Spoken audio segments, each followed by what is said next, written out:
আসসালামু আলাইকুম। এই সালামটা আপনাদের সবার জন্য। সালামটা নিউজের অন্তর্ভুক্ত করবেন না প্লিজ। ছোট্ট একটি নিউজ নিয়ে আপনাদের সামনে হাজির হয়েছি। আমার নিউজের মাইল ফলক হচ্ছে বুজরগানে দিনে নিউজ ভাইয়া। তিনি মনে করেন তিনি নিউজ করলেই ফেরেশতারা তার জন্য সওয়াবের খাতা গাড়ি গাড়ি লিখে দিবেন এবং সওয়াব বিশাল বড় গাড়ি বহর করে তার জন্য নিয়ে আসা হবে, অথবা ফেরেশতারা তার জন্য আকাশ থেকে সওয়াবের মিসাইল পাঠাবেন। কেননা তিনি যখন আসসালাতু খায়রুম মিনান নাওম বলে সুন্দর তার ব্যাখ্যা করে বলে দেন, তখন আপনার মনে হবে যেন এইমাত্র কিয়ামত চলে আসলো। হ্যাঁ, আমি নিউজ ভাইয়ার কথা বলছি। তিনি সুন্দরী রমণীদের নিয়ে রোস্ট করেন। তিনি আল্লাহ প্রদত্ত সৃষ্টিকে নিয়েও রোস্ট করেন।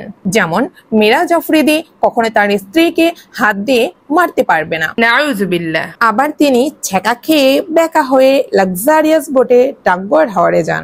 সেখানে গিয়ে সুন্দরী রমণীকে নিয়ে ভিডিও করতে তিনি ভুল করেন না।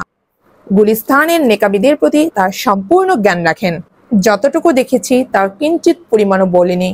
আপনাদের মতো সুন্দর করে যদি বলতে যাই তাহলে অপবাদ দেয়া হয়ে যাবে। এতটুকু বলাতে খুবই দুঃখিত, মাফ করে দিয়েন। অপবাদের শাস্তি দুনিয়াতেই আল্লাহ তাআলা ওয়াজিব করে দেয়, আর আল্লাহ আমাকে অপবাদ দেয়া থেকে বিরত রাখুন। আমিন।